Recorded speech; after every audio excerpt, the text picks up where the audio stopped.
The Stoic Greeks had the maxim, "Know thyself."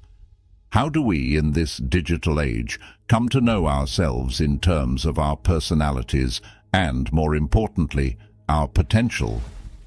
In this video, you will learn 8 transformative Stoic techniques to really know yourself. Embrace this opportunity to delve into the intricacies of your own mind and its limitless capabilities.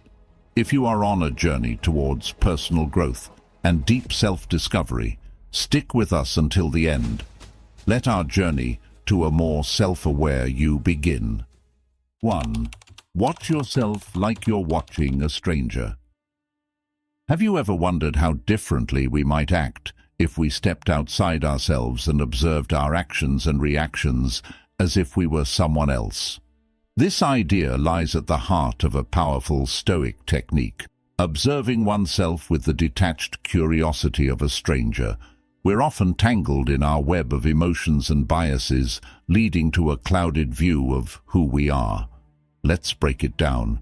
Imagine you're watching a movie where you are the main character. How would you critique the actions and choices of this character? This shift in perspective allows you to see yourself more objectively, helping you identify habits and reactions that might not align with who you want to be. This isn't about self-criticism, but about gaining clarity. When you watch a stranger, you don't have the emotional baggage that comes with self-observation. You see their actions, good or bad, for what they are.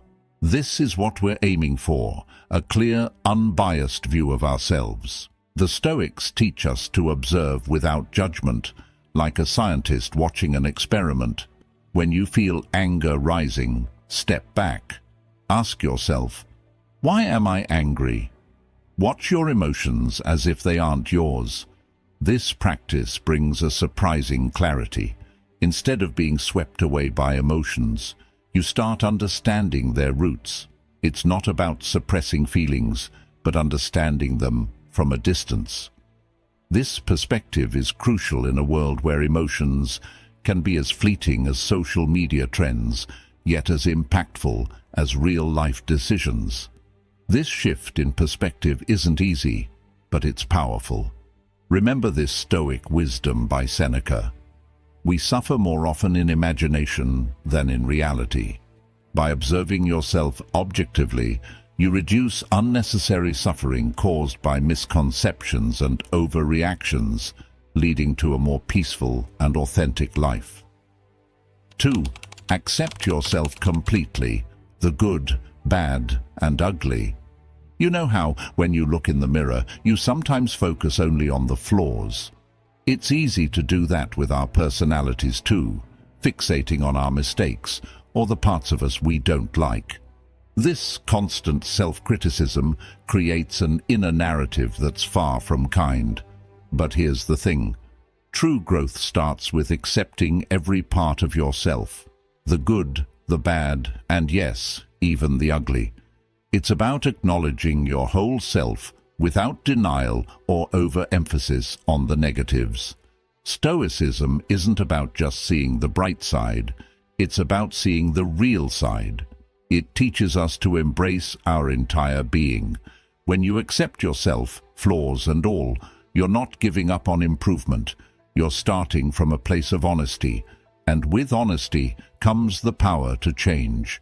As Marcus Aurelius wisely said, accept the things to which fate binds you, and love the people with whom fate brings you together, but do so with all your heart. This acceptance is the foundation of real transformation. Try this. Write down your strengths and weaknesses. Don't shy away from the truths you're uncomfortable with. Now, look at this list, not as a judgment, but as a map. Your strengths are your tools, your weaknesses, areas for growth. Instead of beating yourself up over the ugly parts, ask yourself, how can I grow here? Self-acceptance doesn't mean stagnation. It means empowering yourself to evolve from a place of understanding and compassion. Remember, every part of you has a role in your journey. By embracing every aspect of who you are, you set the stage for genuine self-improvement. It's not about becoming someone else. It's about being the best version of you. 3. Challenge yourself continually, but start small. Just as we talked about embracing every aspect of ourselves, there's another step that's just as important: challenging yourself. Yes, accepting yourself is vital, but growth? That happens when you step out of your comfort zone. It's like a muscle that needs both rest and exercise. You've acknowledged who you are. Now it's time to see what you're capable of becoming.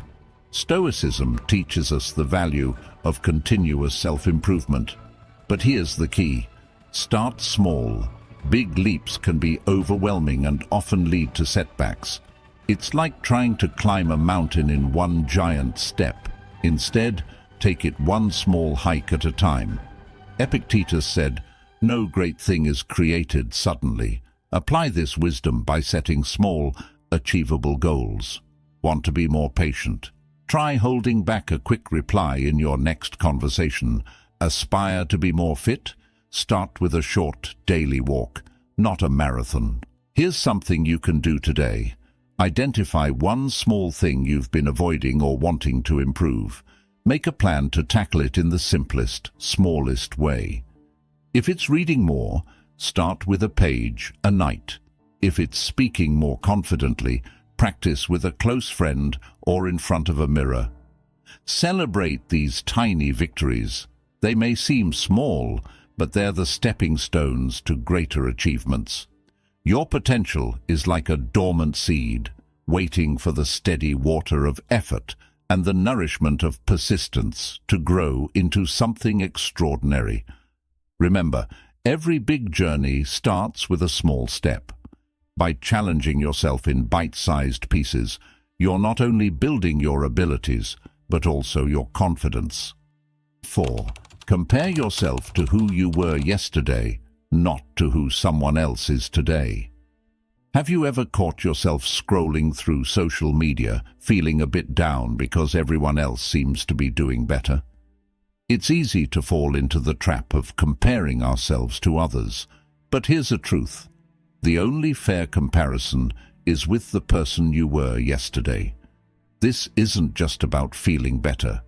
It's about recognizing and valuing your own journey and growth. Just like we talked about making small, incremental changes, this technique is about measuring those changes. Instead of looking at others and feeling behind, turn your gaze inward. How have you grown from yesterday? Maybe you're a bit more patient, a tad more knowledgeable, or just a little stronger. Marcus Aurelius once said, "You have power over your mind, not outside events." Realize this, and you will find strength. Apply this by focusing on your progress, not others' paths. Here is an action you can take. Every night, spend a few minutes reflecting on your day. What did you do better today than yesterday? It could be anything. Maybe you listened more closely in a conversation, or you chose a healthier meal. These aren't just achievements. They're evidence of your ongoing evolution. Document these, maybe in a journal or a note on your phone. Over time, this record will become a powerful reminder of how far you've come, step by small step. By focusing on your own growth rather than comparing yourself with others, you free yourself from unrealistic and unhelpful standards. You start to appreciate your unique journey, recognizing that each day brings you closer to the person you aspire to be. And 5. Take responsibility for yourself. There's a powerful shift that happens when you start taking full responsibility for your actions, your thoughts, and your life. It's like grabbing the steering wheel of a car that's been aimlessly drifting. Sometimes we blame circumstances, other people, or luck for where we are. But the truth is, the more we take charge of our responses and decisions, the more we steer our lives in the direction we want to go, shifting our focus from comparing ourselves with others to reflecting on our personal progress naturally leads us to this next step, owning our journey. It's about saying, "This is my path, and I'm responsible for walking it." Epictetus wisely stated, "We cannot choose our external circumstances, but we can always choose how we respond to them." When you embrace this, you empower yourself to respond to life's challenges with maturity and wisdom. Start by identifying areas in your life where you've been placing blame elsewhere. It might be in your relationships or your personal goals. Now ask yourself, how can I take more responsibility in these areas? This isn't about being harsh on yourself. It's about recognizing your power to change things. For instance, if a project at work isn't going well, instead of blaming the team, consider what you can do differently to improve the situation. This approach not only leads to personal growth, but also earns respect and trust from those around you. The sense of control and self-respect that you gain by taking responsibility for your life is profound and transformative. You start to see challenges as opportunities to learn and grow. The next technique builds on this, taking us deeper into the art of living a stoic life of self-discovery. 6. Choose your influence wisely.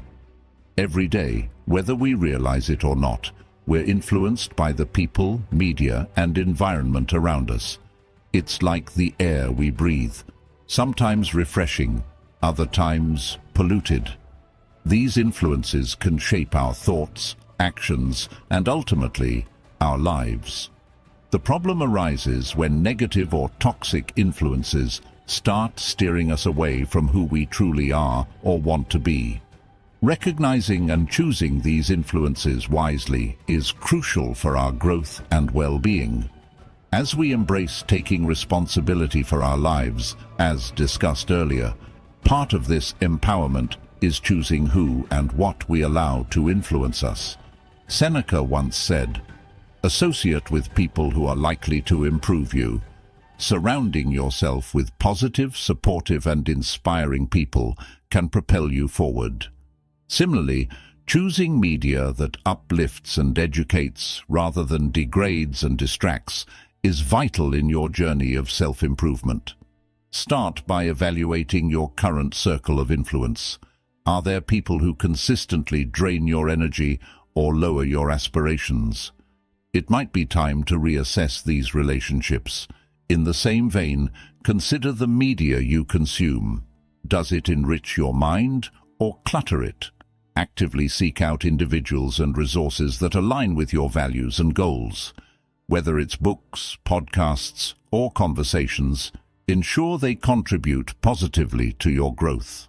Remember, it's not about cutting people off, but about intentionally cultivating an environment that supports your journey. 7. Say yes to only what matters. Our time, energy, and attention are among the most valuable things we have. Yet, how often do we find ourselves saying yes to things that don't truly matter? Overcommitting or getting caught up in trivial matters can lead us away from our true goals and passions. The art of saying yes only to what aligns with our values and aspirations is a powerful skill to develop.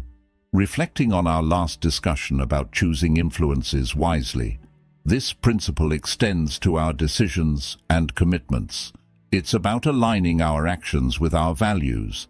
As Marcus Aurelius reminds us, it is not death that a man should fear, but he should fear never beginning to live.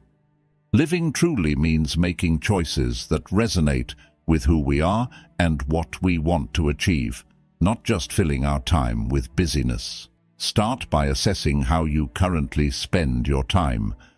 Look at your daily activities and ask yourself, does this add value to my life?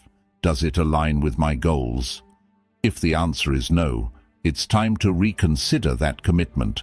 This doesn't mean you should never help others or engage in leisure. It's about balance and intentionality.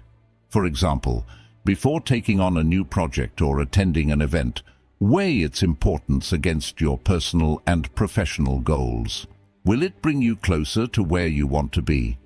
If not, it might be better to politely decline and focus on what truly matters.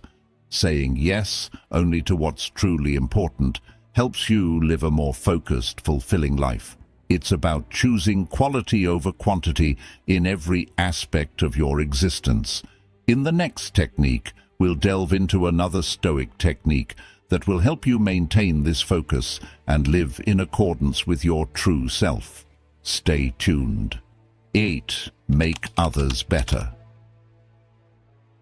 One of the most rewarding experiences in life is contributing to the betterment of others. Often we get so focused on our personal development that we overlook the profound impact we can have on those around us. The true measure of our growth isn't just in how we improve ourselves, but also in how we uplift others. It's about creating a positive ripple effect that extends beyond our individual lives. As we've explored focusing on what truly matters, part of that includes the relationships we nurture and the influence we have on people. Seneca beautifully stated, "Wherever there is a human being, there is an opportunity for kindness." This is about extending the wisdom and strength we've gained to others. It's not just about self-improvement, it's about community improvement. Start by being a positive presence in the lives of those around you. It could be as simple as offering a listening ear, sharing insights from your own experiences, or encouraging someone who's facing challenges. You could volunteer your time, mentor someone, or just make it a point to spread kindness and understanding. Remember, it's not about grand gestures. Even small acts of support can have a significant impact. By helping others, we not only make their lives better, but we also reinforce our own growth and find a deeper sense of fulfillment. In this journey of self-discovery and Stoic practice, remember that your growth is a beacon that can light the way for others. Bonus tip: start a daily journaling habit. This is a bonus tip for those who've journeyed with us this far. Did you know that Marcus Aurelius, one of the most revered Stoic philosophers, essentially wrote a journal? His famous work, Meditations, was never meant for publication. It was his personal reflections, his way of practicing Stoicism every day. This highlights the power of journaling as a tool for self-discovery and personal growth. Each step we've explored, from observing ourselves objectively to making others better, can be deepened through journaling. It's a space where you can converse with yourself, ask questions, and reflect on your daily experiences. You don't need fancy notebooks or eloquent words. Just start with your thoughts and feelings, raw and unfiltered. As you write, you'll find clarity and insights that were previously hidden in the hustle of daily life. Remember what Seneca said, "True happiness is to enjoy the present without anxious dependence upon the future." Journaling brings you into that present, allowing you to appreciate your journey, learn from it, and plan your future with intention. Which of the Stoic techniques appeal to you the most? Drop your thoughts in the comments. Today's discussion is a small part of our larger journey of learning. If personal development and self-discovery excites you, signify in the comments by writing, "I'm in search of wisdom." Let's continue to explore and embrace the teachings of Stoic philosophy together.